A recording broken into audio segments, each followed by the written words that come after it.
Okay, hello, Avian Science. Sounds like most of you have spotted the animal. Laura, you want to go ahead and circle it?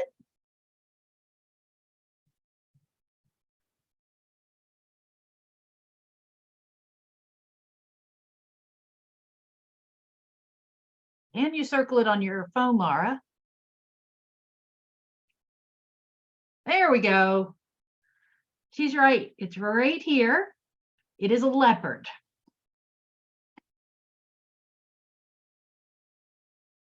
This was much more challenging when I looked at it on a smaller screen. It's amazing when I get these on the big screen. They're often not as difficult as what I expected. So yeah, there it is in red. Oh, and I got my Wi-Fi working, so I'm on the computer, but yeah. Okay, good. I don't know, it was Xfinity, whatever. All right.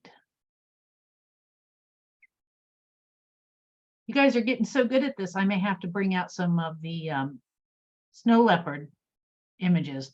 Those animals can hide. It's very impressive. All right, so I did post new assignments last week, but I was looking at the schedule and I realized that the project is due on Sunday. So I thought I'd give you a little bit more wiggle room. And last week's assignment is going to be due on the 21st. We did miss a week of assignments, so I am going to post new assignments this week that will also be due.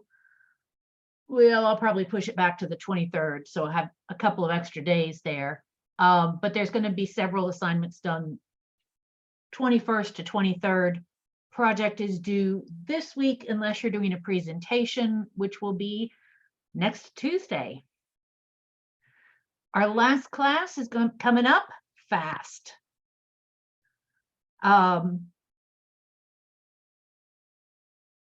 May 4th. So less than a month away.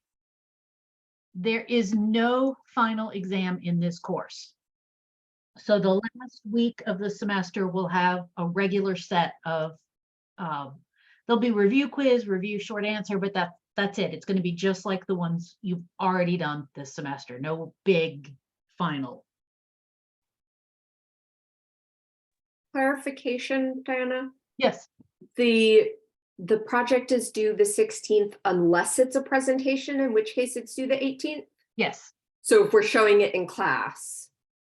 If you're showing it in class on the 18th, yes. Okay. Should we send it to you? I forget how we did it last semester for doing the presentation. Should we send it to you before class or? If you're doing a presentation,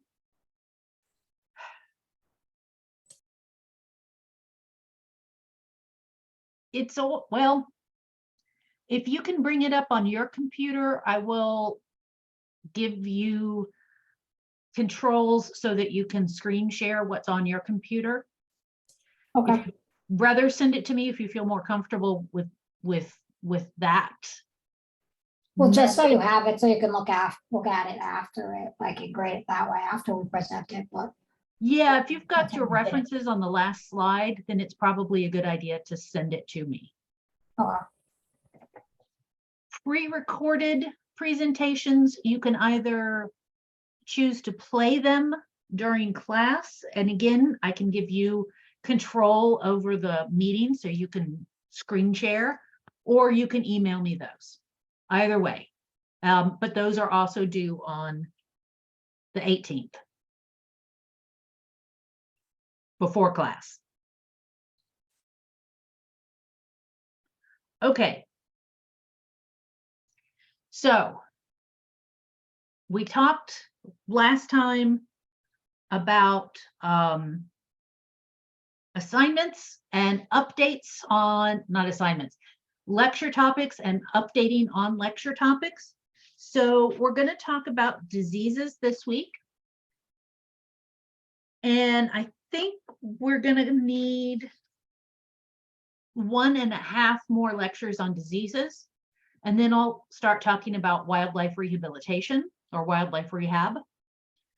Next week, I expect wildlife rehab will run a little long, but we'll talk about falconry and we'll talk about bird watching and attracting wild birds to the backyard. Then we're going to talk about banding, and the last week, human causes of bird declines. So we're going to end on a depressing note, of course. Should have scheduled that differently. But anyway, that's the plan going forward. We'll see how well we stay on this schedule, but those are the topics that I'm hoping to cover before the end of the semester. Okay. So we were talking last time about emergencies that you might see with birds. And a lot of those are relatively straightforward kinds of things. Some things are more serious when you see them in birds than if you see them in other animals, like blood in the droppings. That's a big deal in birds. If you've got a big dog, yeah, may or may not be an urgent thing. You know, dogs can get hemorrhoids and stuff just like people do. And it may be something along those lines. Probably should keep an eye on that. Maybe talk to your vet about that one. If it's a dog. If it's a bird, definitely talk to the vet. They don't have enough blood to spare because they're so small comparatively. Other kinds of issues, eye injuries. This is why you want saline in your emergency kit. You want to rinse any kind of eye injury. Well, if there's like something in the eye or something along those lines, you can rinse the eye with saline. But this is definitely something that needs to be seen by a vet pretty soon.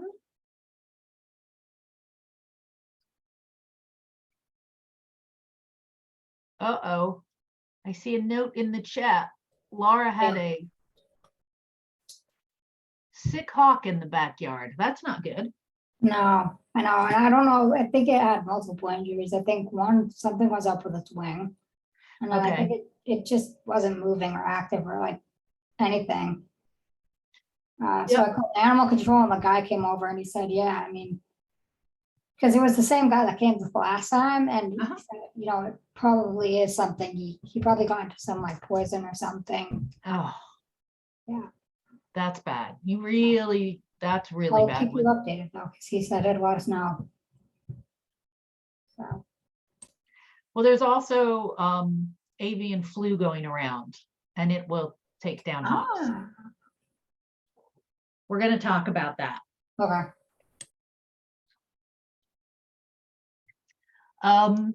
This bird is puffed up. Now, puffed up is not always a sign of a problem in birds. This bird,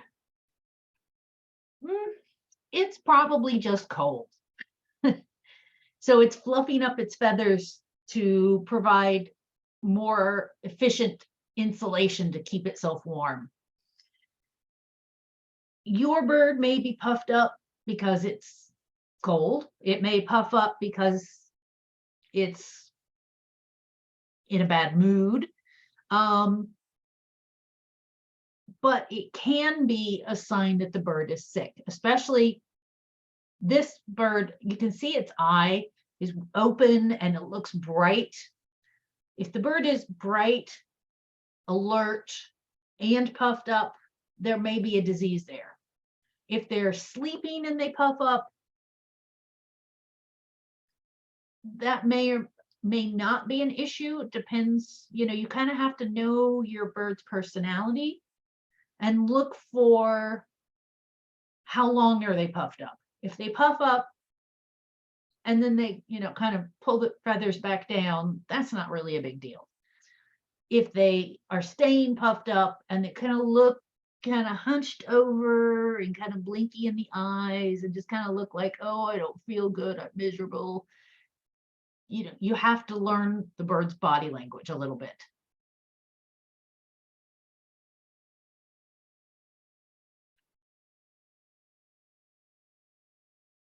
Sudden swellings are something to be really concerned with. If we think about bloat in any animal needs attention, and that's swelling in the abdominal cavity, right? Swelling in legs, back, wings, that can be a sign of injury. It can be a sign of an infection. It can be very hard to see swellings on a bird because of the thick layer of feathers that they have. So you may not notice this symptom until it's pretty severe. You always want to watch bird droppings.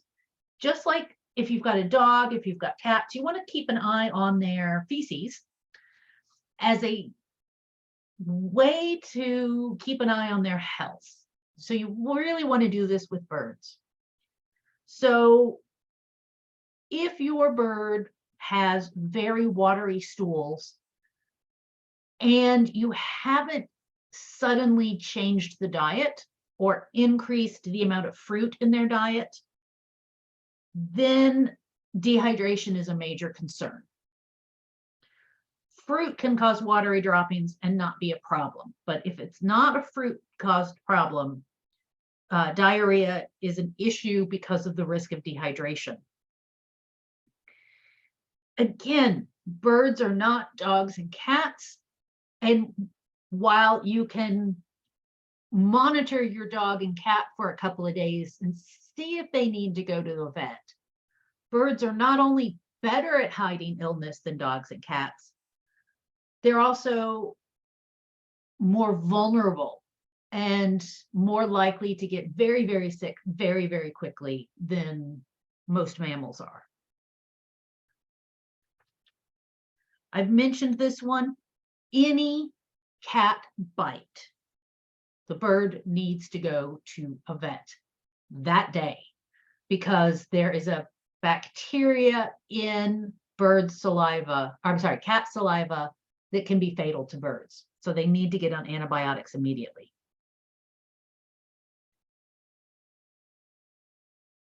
If the bird's not eating or drinking, go to the vet. Hopefully you guys have got a good feel for this. You're animal people. You know the kinds of things to look for, the kinds of things that might be a problem. These are all issues that you need to, be concerned with. The big difference, I've said this, I think this is the third time I'm saying this. The big difference is you should be quicker to take a bird to the vet with symptoms than you might be with a dog or a cat.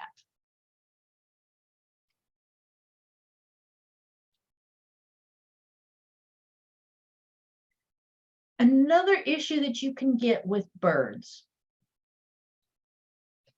and this is more commonly seen in wild birds than domestic birds, but you may encounter a wild bird that has oil or grease on the feathers,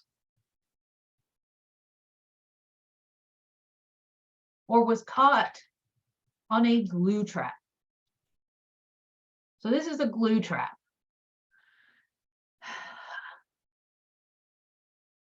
You can see it catches mice, snakes, crickets, bats, fleas, ticks, mites, lice, roaches, spiders. And then it says non-poisonous. Okay, any animal that gets caught on one of these glue traps is pretty much, unless a person intervenes, it is definitely a death sentence. It's not poisonous.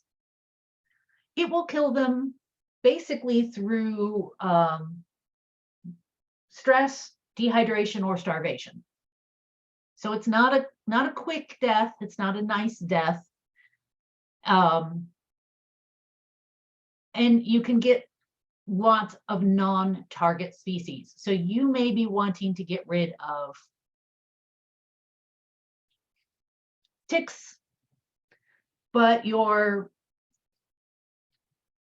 glue trap will also catch, hummingbirds or mourning doves or, the kinds of animals that you would prefer to have around, butterflies, anything, whatever animal you like, you can picture it on one of these things. They're horrible, horrible things. Any of these substances on feathers is going to need to be cleaned up. If it is a wild bird, I strongly recommend calling a rehabber who has some kind of experience with birds, so a bird licensed wildlife rehabilitator. If it's your pet bird, I recommend taking it to the vet.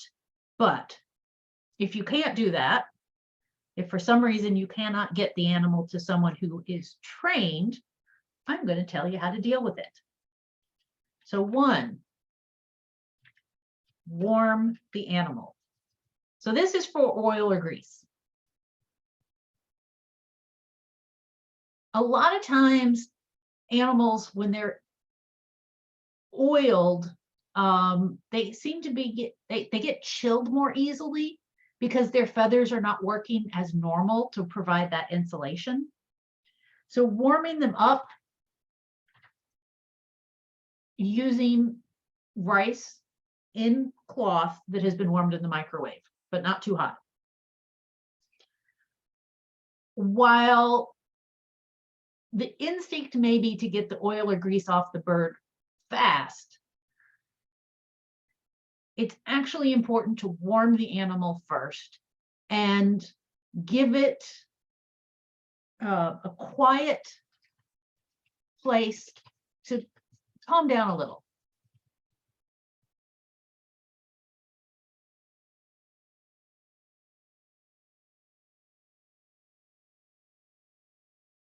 So this is, as I mentioned, for oil or grease.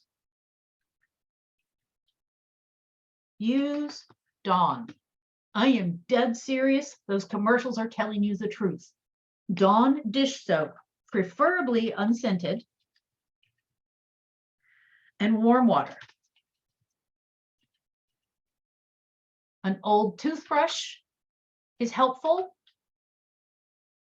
to kind of brush off some of that oil, but you want to go in the direction of the feathers. So if you're doing this bird, you would start towards the head and move back down the body. You wouldn't go the opposite direction.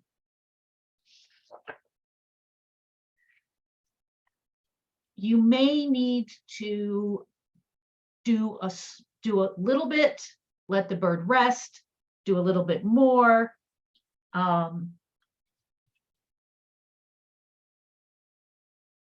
Because you don't want to stress the animal so much that the stress kills them.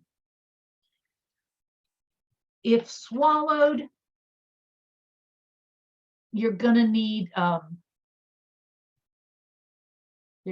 professional vet care, because you're not going to have the equipment at home to deal with swallowed oil or grease, and it's not an easy thing to treat if you haven't been trained.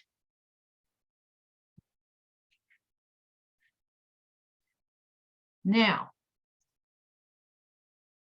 glue traps.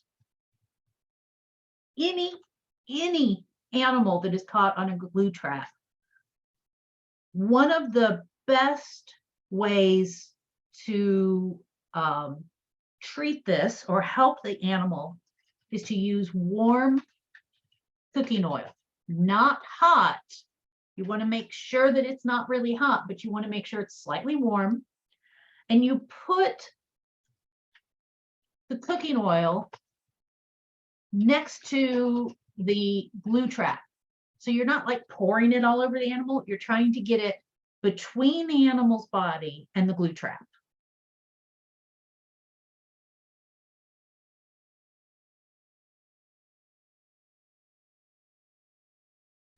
This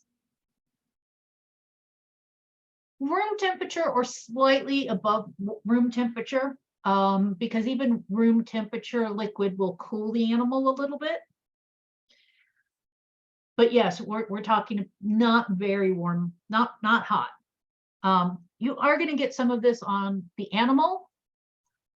It's inevitable, but it will loosen the glue and allow you to get the animal off the glue trap. Then guess what? The animal has oil on it. And go back to this process. Make sure the animal's warm, make sure they've had time to calm down, and then use Dawn and warm water to clean the cooking oil off. So then you want to take your glue trap and fold it sticky side in and throw it away. These things are horrible. I hate them with a fiery vengeance. I do not recommend them for any kind of animal. If you have a problem, okay, Rooney, you have your hand up? Go ahead. Yeah, but I don't mind if you want to finish your sentence.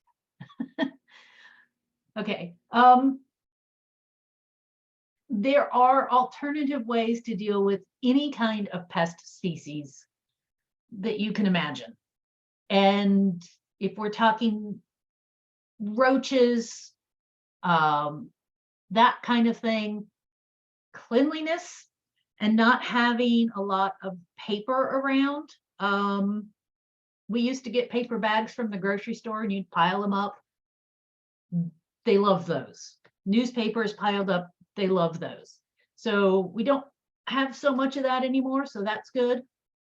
If you have a mouse problem in your house and you need to deal with it, snap traps. I know everybody hates them because they kill the mouse, but they kill the mouse quickly and relatively painlessly most of the time. It's much more compassionate than poison or sticky traps. Okay, Roni. So it presumably this is with regards to not pet birds. At least Mostly, most yes. of the time. Hopefully you have decided not to use these in your own house. Right. So are we worried, you know, like when you find mammals that sort of wildlife rescue, you have to be really, really, really worried about diseases and such. My sense is that is also the case with birds. Should you be wearing gloves? Is that worth it? Should you just wash your hands really well after? Okay, if you're dealing with oil or grease, you want, gloves like what you see doctors and nurses wearing, just those nitrile gloves. That'll be fine for most birds because they can't bite you very hard. The exception being the bigger ones. Mammals, they have teeth, they can bite you a lot harder. You need leather gloves, definitely, for any mammal. As far as diseases, we are more likely to get diseases from mammals than from birds because we're closer evolutionarily. But H5N1 avian flu is going around and it's a really, really nasty disease. And I would strongly discourage anybody from handling a sick or downed wild bird at this point in time because of the risk of H5N1. We're going to talk about it specifically soon, but it has approximately a 50% mortality rate if a person catches it. That's an insane mortality rate. It is. It is. It's not as high as rabies. Yeah, but rabies is in a world category of its own. It really is.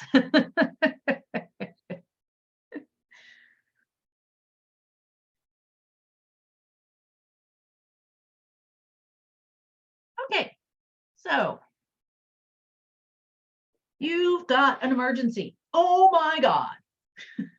Your bird's injured, your bird is sick, something's going on, and you feel yourself starting to panic. The first thing you do in an emergency, stay calm. If you need to, take a deep breath. You would think that in an emergency, the first thing you want to do is do something. You don't want to stop and take a breath, but panicking does not help. Keeping yourself calm will help. Then you need to stabilize your bird. What does this mean? This means if there's any bleeding, try and stop bleeding. If there are open wounds, try and put a,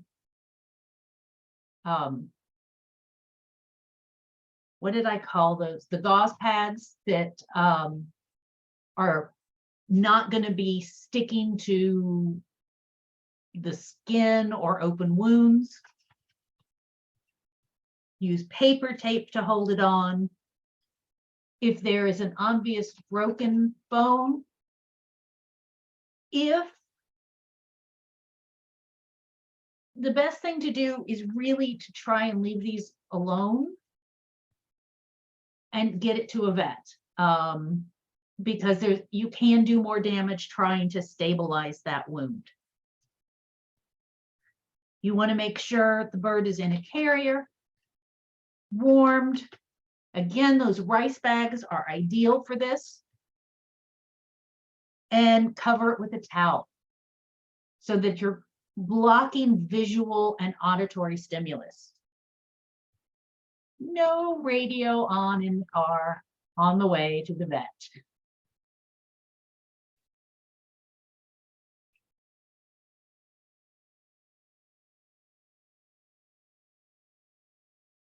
And of course, call the vet and tell them you're coming and that it's an emergency. When you get to the vet, the best thing you can do is stay out of the way. What if you use GPS? Well, if you have to use GPS to get there, that's okay. Keep the volume down as much as you can and still hear it. But ideally, quieter is better.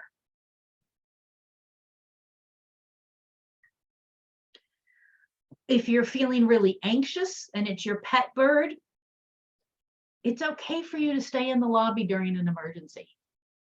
It's okay for you to stay out there and stay out of their way and not feed your anxiety into the atmosphere in the room. Birds are going to pick up on your anxiety, just like your dog or your cat would pick it up.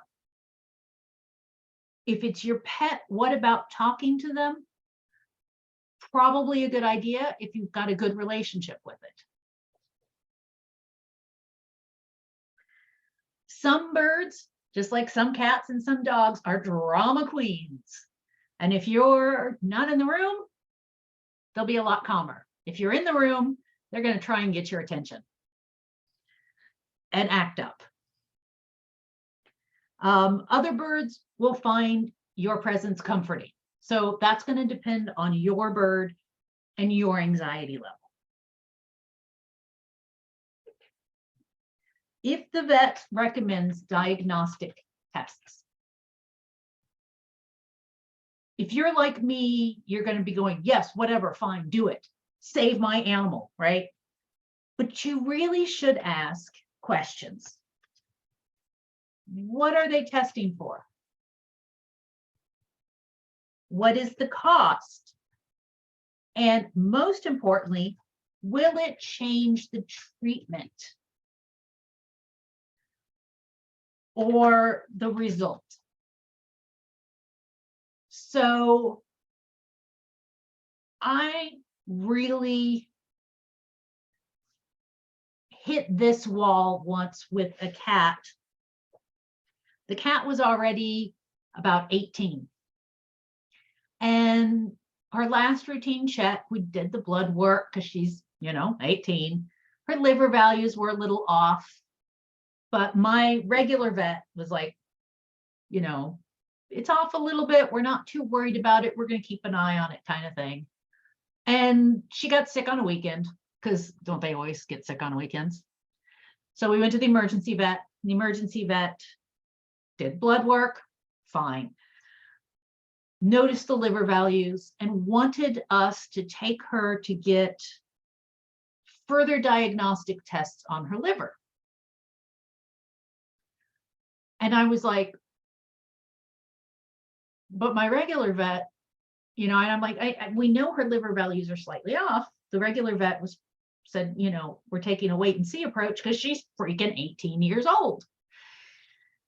And he tried and tried and tried to talk me into it. And it was thousands of dollars of tests. And I finally said, what is that going to change about her treatment? And he was like, don't you want to know what's going on? I'm like, if it's not going to change the treatment, it doesn't matter. I'm not willing to spend thousands of dollars and put her through that stress just to know. So it's hard to be rational in emergency situations, but try and take this into consideration.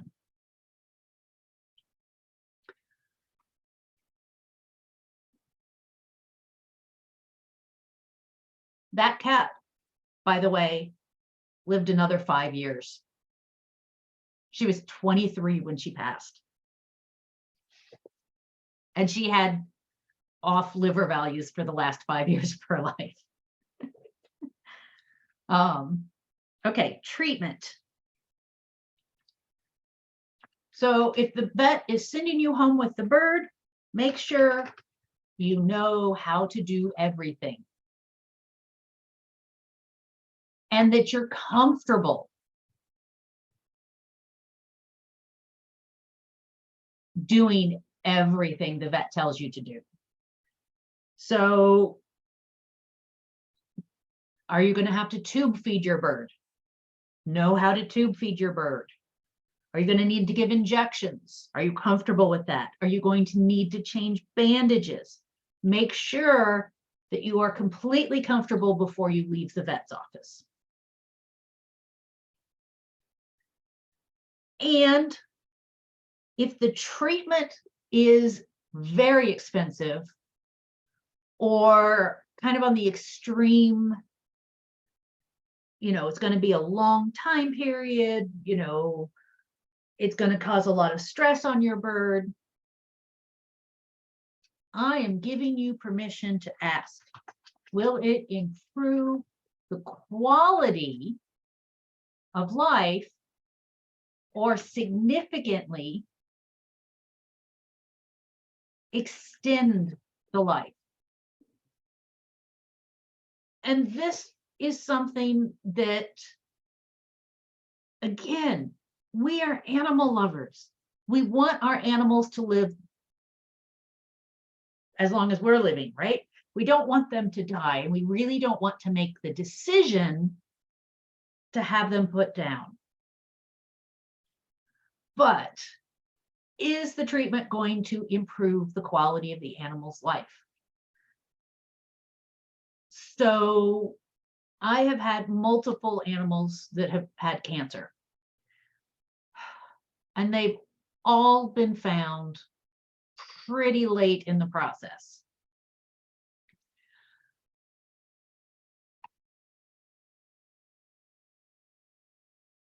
And the vets will go chemotherapy,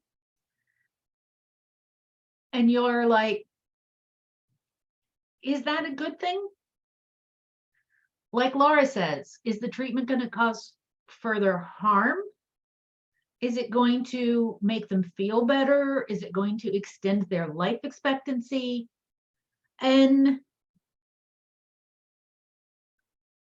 in all of the cases where I've had an animal with cancer, the answer to all of those has basically been no.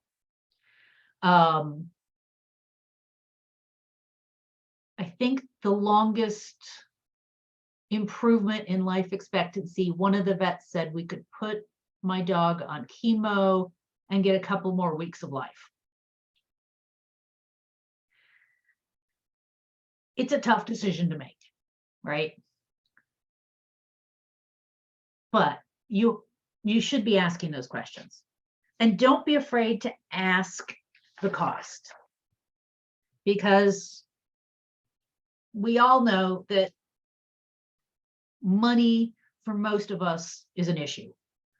We don't want it to be an issue, but if we're talking about expending the animal's life by a couple of weeks, $4,000, you got to take that into account, right?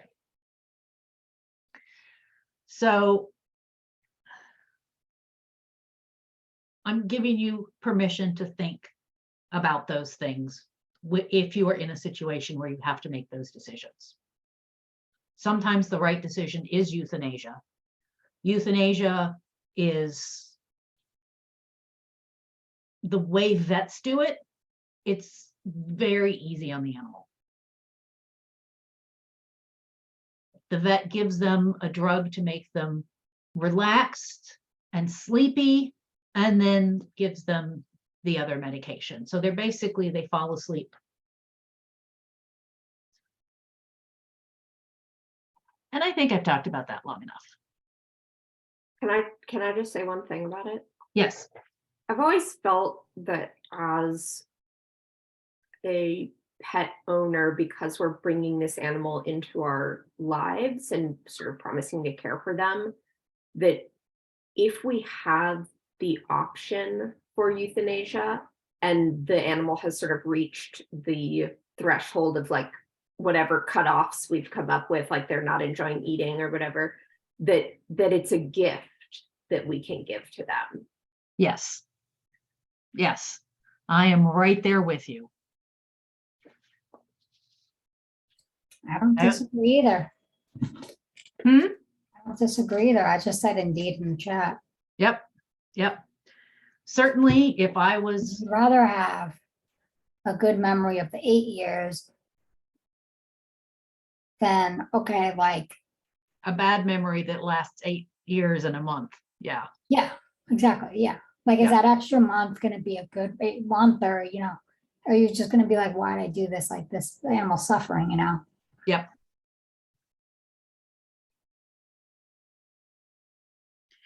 Okay. So you've dealt with an emergency. You get the bird home. And what do? The bird needs a quiet, calm place while they're recovering.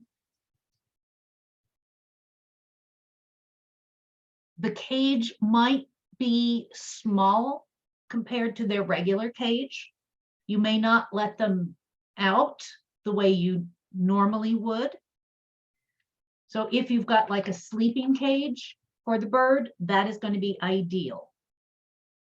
You may need to move it to a quiet place. Maybe the bird normally is in the living room where all the action is. You may want to put it somewhere quiet. You know, one of the usual places would be the second bathroom if you have a second bathroom, or a guest bedroom if you have a guest bedroom, but somewhere quiet. You have a room called the quiet isolation room. Yep, that would be perfect. You want it warm, out of drafts. So you want to have part of the cage warmer. So you can do several things to help have a warm part of the cage, as long as the bird can get away from that.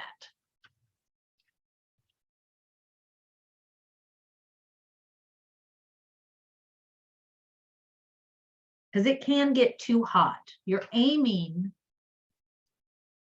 for part of the cage to be between 75 and 85 degrees Fahrenheit. And you can use a heat lamp, if you can find those anymore. I guess for reptiles, they still make those. You can put a heating pad under half of the cage. You can use a rice bag that you replace regularly.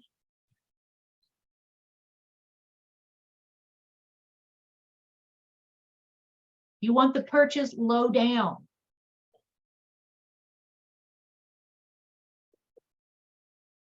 Oh, Laura says there's a place called Thrive and ZoomEd. Yeah, ZoomEd I've heard of. They do make good equipment at ZoomEd. So lower perches and preferably a towel on the bottom of the cage. I love my towels, don't you know?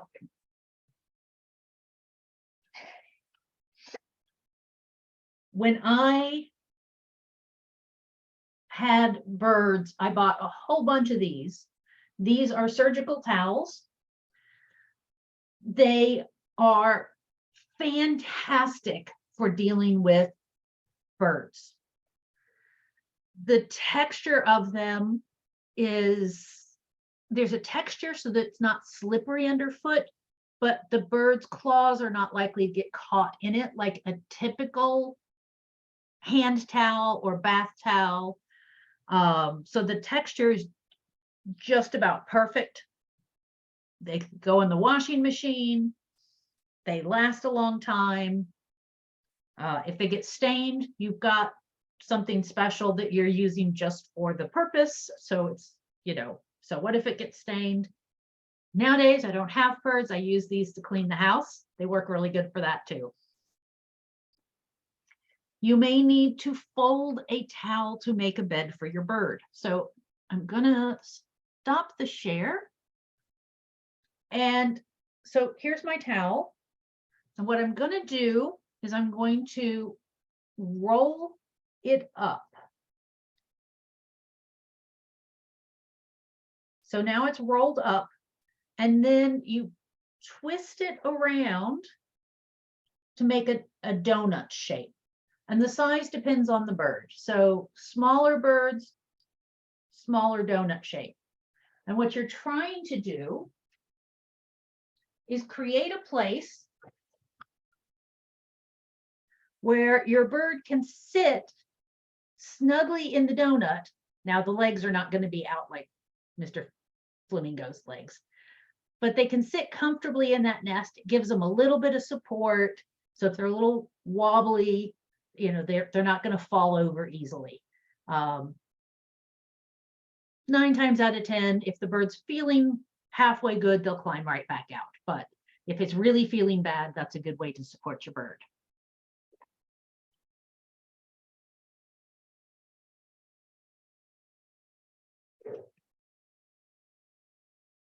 Keep food and water close by.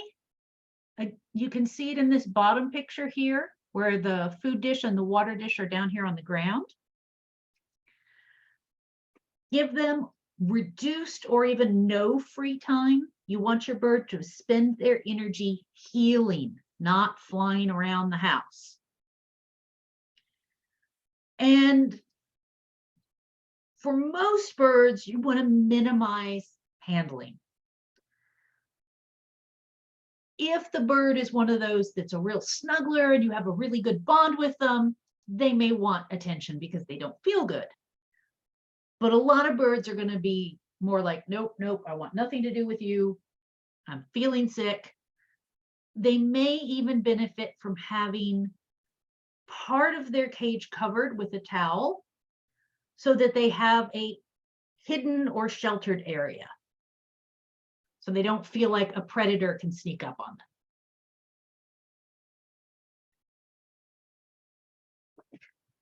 Okay, so that's kind of the general information for dealing with sick and injured birds.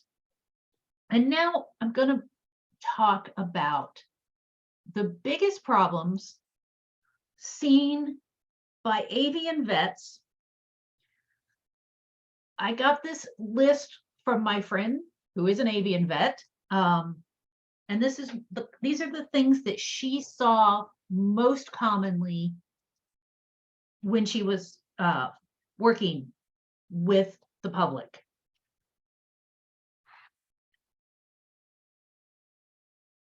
Malnutrition was number one.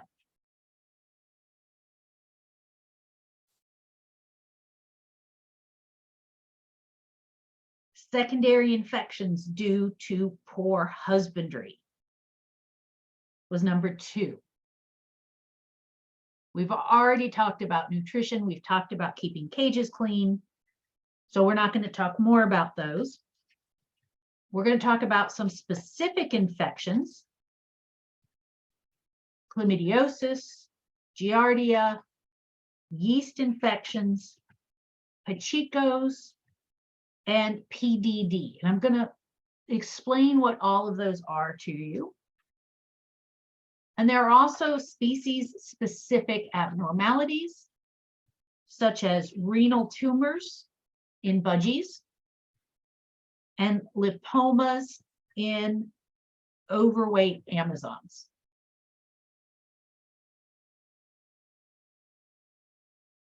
So you can see these are some pretty sick birds right here. Well, you may not be able to tell it with that macaw, but he is sick as well.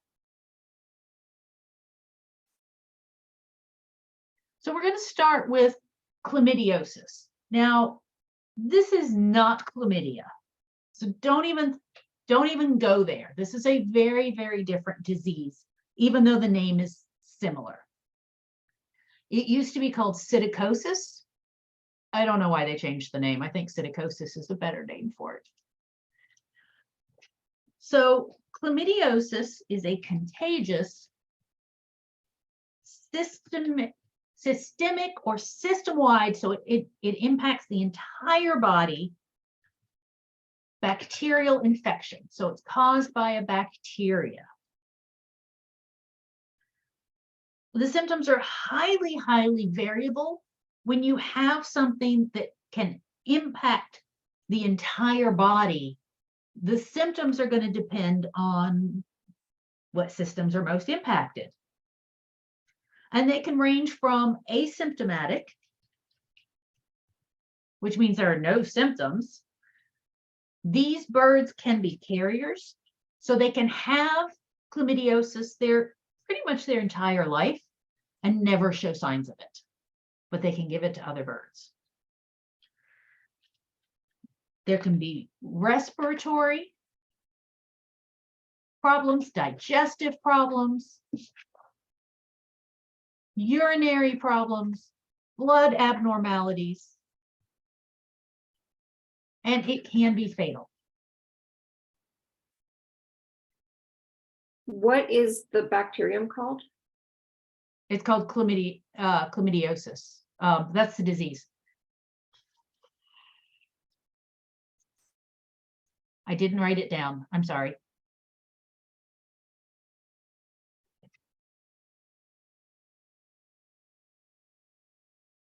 It is spread in 2 ways. Respiratory means related to the lungs. Yes, we're going to talk about this image in just a second. It can be spread by nasal discharge, so sneezing, exhaling, or contact with feces. So again, especially inhaling feces. Chlamydia psittacia. Okay. So it's probably related to chlamydia, the sexually transmitted infection, but it's not the same exact bacteria. Is it zoonotic? Yes, Laura, it is zoonotic. That's why we have these pictures here. So this is a lung X-ray of a person, a human being. You can see the spinal cord in the back. These gray lines are the rib cage. This is the heart. This is the liver. The lungs should be mostly very dark colored on an X-ray. So you can see a little bit of white. Those are the bronchi. There's some blood vessels in there that are showing up, but it's mostly pretty dark. This is a human patient with chlamydiosis, and you can see how opaque or much lighter in color the lungs are. That is because there is an infection in there. You can literally see the infection on the X-ray. In birds, it can be tricky to diagnose. getting x-rays, you can get x-rays of birds, but they're not going to be as distinctive because their respiratory tract is different. And frankly, they're smaller. So their x-rays are going to be harder to read for something like this. So they may need multiple tests. And there's a high rate of what's called a false negative, which means a test comes back saying, no, it's not chlamydiosis, when in fact it is chlamydiosis. So that's kind of tricky. The good news is it can be treated with antibiotics if it's caught early. It's a long treatment, usually about 45 days, which is a very long time to be on antibiotics. There are various ways to give antibiotics to a bird. It can be mixed with food. There are medicated diets, just like there are medicated diets for dogs and cats, or prescription diets for them. It can be given orally as a syrup, or it can be given as an injection, either intramuscular or subcutaneously. Generally speaking, a 45-day course of antibiotics, most likely the vet's going to give you an oral medication to give your bird. Hope your bird likes it, because otherwise you're going to be fighting with them for 45 days. So yes, it is, as Laura mentioned, a zoonotic. Zoonotic is any disease that can be transmitted between animals and people. They can go both directions. In humans, this is usually a mild to moderate illness, but if you have a weak immune system, if you're very young, very old, are being treated for cancer, have HIV, or a few other conditions that compromise the immune system, it can be fatal. So if you have a compromised immune system, you should not handle birds sick with this disease. You should not clean their cages. Somebody else should take on those responsibilities. It's rare in humans. In the US, it's pretty much only seen in people who interact with birds on a regular basis. So poultry farm workers, sorry, Laura, people who work in pet stores with birds, people who work at zoos or avian vets. The risk of getting this from a bird reduces with increased cleanliness. So if you clean the cage more frequently, you're less likely to get exposed to this bacteria, even if your bird has it. And we all do this. Don't kiss your bird, especially not on the beak. That is one of the ways that this can spread. If you're like me, that's kind of like saying, don't eat the raw cookie dough. I'll tell you why you shouldn't eat raw cookie dough while I'm eating raw cookie dough. It's a risk. Just need to be aware of it. This is Giardia. You guys heard of Giardia? That's like saying don't drink coffee. Yeah, so for some of us, it's like saying that. Giardia is a common disease in lots of different kinds of animals. This is also known as yeast or candida. So it's caused by a parasite. Oh, no, it's not called yeast or candida. That wasn't making any sense to me. My notes are saying something weird. It's caused by a parasite. Yes, people can get Giardia. The usual way you get it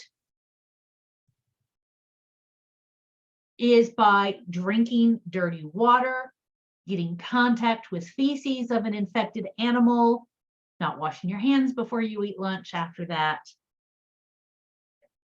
This can be difficult to detect. You detect it by fecal floats. So I don't know if you had to learn to do fecal floats. If you're going to be working in a vet's office, you'll learn to do these and probably hate them. But it is a process where you treat the feces in a way that causes parasite eggs to float to the surface of a liquid. And then you get that surface layer onto a slide and you look at them under a microscope. And so you're literally searching the microscope to see if you see any evidence of a parasite. You can have it, you can have Giardia and have a negative fecal. So again, false negatives can be a problem. The symptoms can change dramatically. And it can range from absolutely no symptoms to a wide variety of digestive diseases to really extreme results from the bird, including, you know, very loud vocalizations because they're in incredible pain. This is difficult to cure. Treatment can help with minimizing the symptoms, but in birds, it's not very easy to cure. So cleanliness is important because the birds can get reinfected if their cage is not kept clean enough. And again, you can get it from your bird if you're handling the dirty water, you're cleaning the cage, you're cleaning up droppings, any of those sorts of things, especially if your hands go up to your mouth. I kind of think it's a little pretty parasite, but I wouldn't want to get it anyway. It just looks like a tooth. I thought it was I think it's like a jellyfish. I kind of think more like a jellyfish too, but now that Ronit said tooth, I see the tooth, and now it's not as cute anymore. Thanks for ruining that for me, Ronit. Sorry, I didn't realize teeth weren't cute.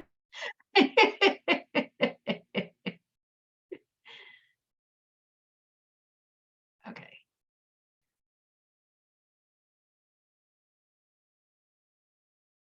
Okay, I forgot to warn you guys that they were going to be discussing pictures today. They are discussing pictures again today.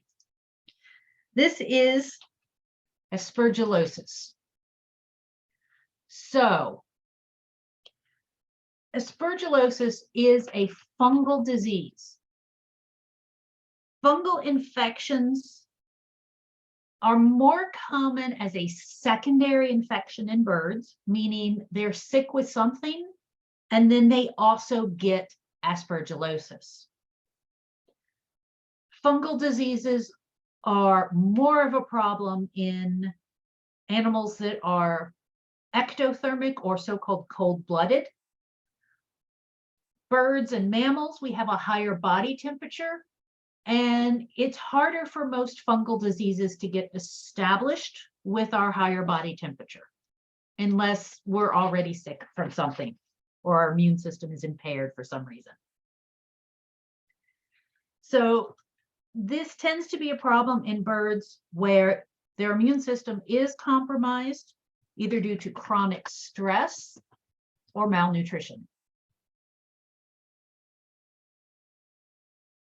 Birds can get this when they're exposed to mold. Again, poor sanitation can contribute to this. Moldy food can contribute to this. Poor ventilation in your house, humid environments. So you're more likely to see this in your pet bird if you live in Florida than if you live in Arizona, which is very, very dry air.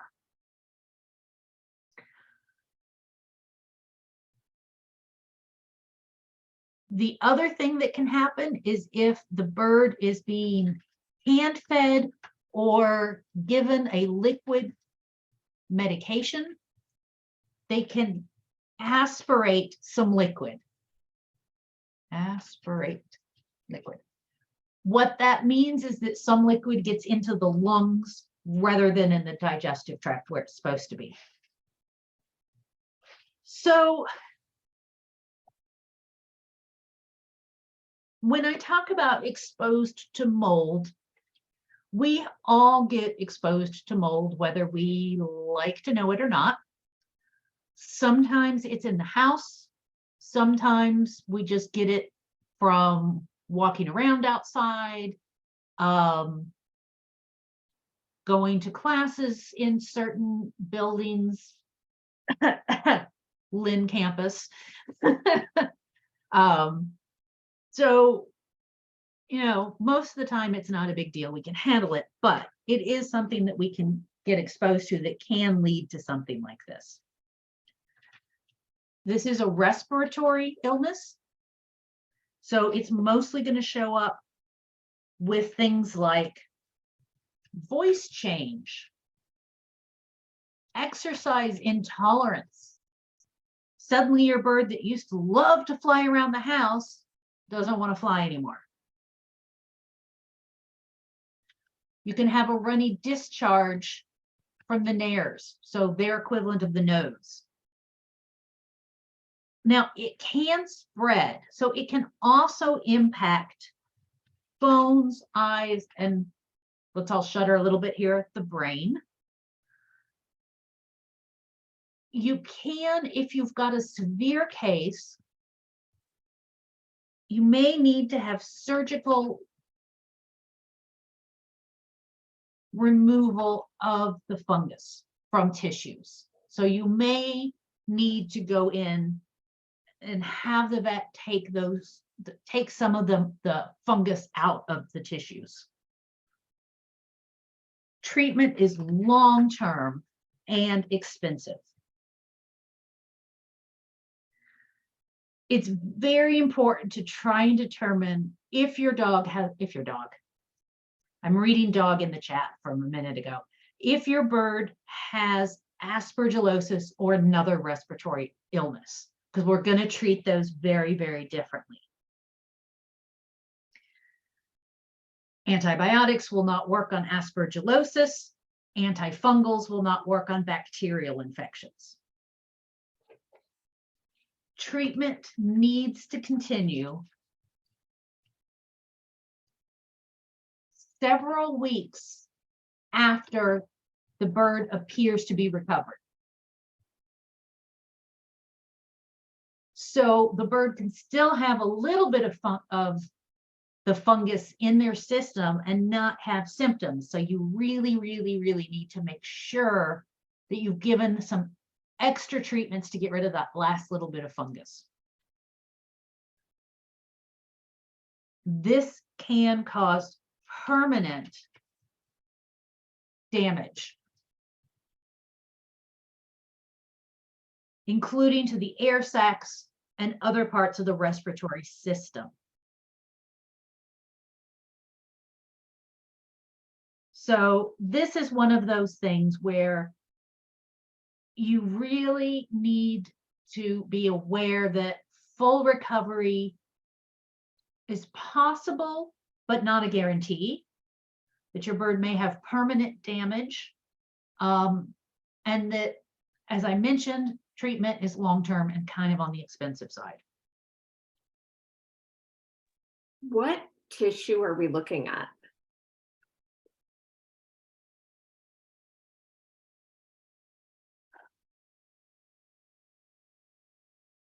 This looks like a muscle here. I am betting that that is the inside of an air sac. That is what it looks like to me.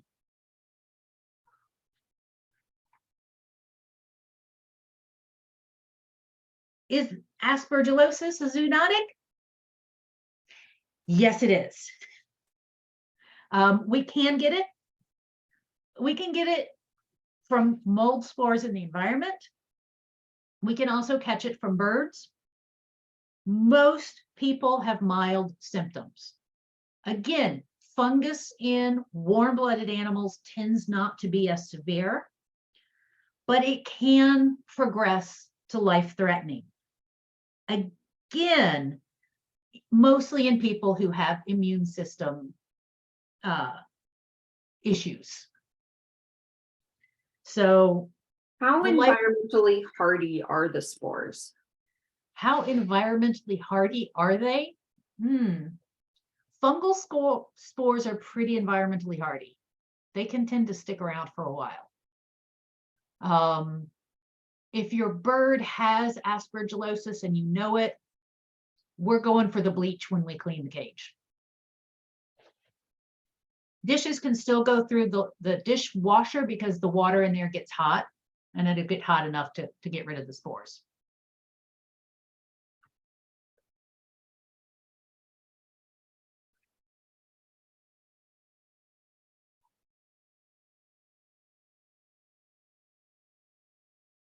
Okay.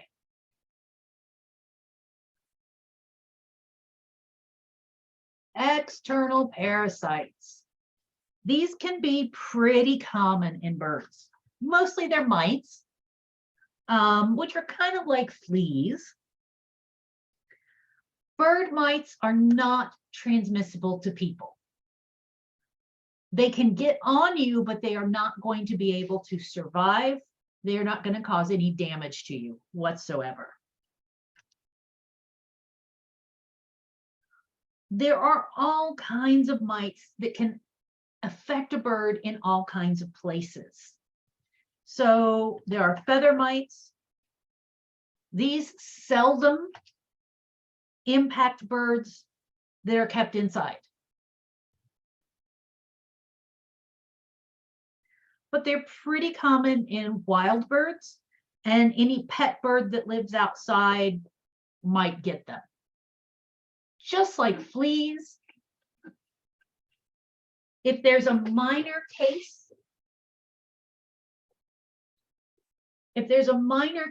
of feather mites, you may not even notice it. It may not be a big deal.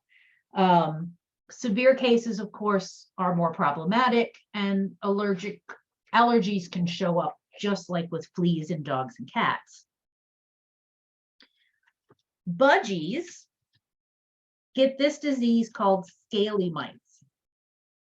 So you can see these tissues, they look kind of sponge-like, but they're kind of crusty or scaly. These are itchy bumps, and they're going to be on the face and the legs. There is a medication that can treat this. So you're going to need to see an avian vet to get the medication to clear this up, but it does clear up in most budgies.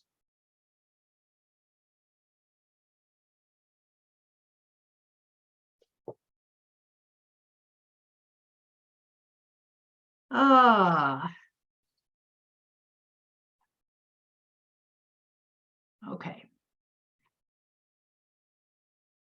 This macaw is suffering from Pacheco's parrot disease. This is a virus. It's related to herpes viruses. So when I say herpes viruses, you're probably thinking herpes, but there are other herpes viruses that we catch. Things like chickenpox is a herpes virus. So Pacheco's is a type of herpes virus. This is a pretty nasty disease. Very often, the first symptom is the bird dies. This will happen within as many as a few days after catching the virus, or a few weeks. There may be a brief period of lethargy and appetite loss, but this is something that should be considered if a bird dies suddenly without symptoms beforehand. If there are other birds in the household, you should talk to a vet about getting treatment. Anything that has been used by a bird that we think has died from this needs to be completely disinfected, and anything that can be thrown out needs to be thrown out. Wooden perches should go in the trash, not in the yard waste. It is contagious. There are some birds that will be asymptomatic carriers and never show signs of it. There are some that will get sick and recover, but it does have a high mortality rate. This is common in birds that come from places where they're kept in crowded conditions or exposed to lots of other birds. So this is more common in birds at those big warehouse-like pet stores. And once you get symptoms, there's not a lot that can be done. So it's a pretty nasty one. This is why if you do get a new bird, they should be quarantined to make sure they don't have something like this.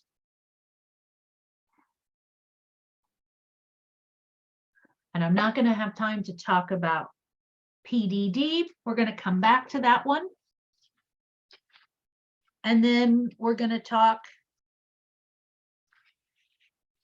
We've got a couple of other things that are common zoonoses. We're going to talk about diseases in wild birds. And finally, we are going to talk about avian flu. All right, any questions?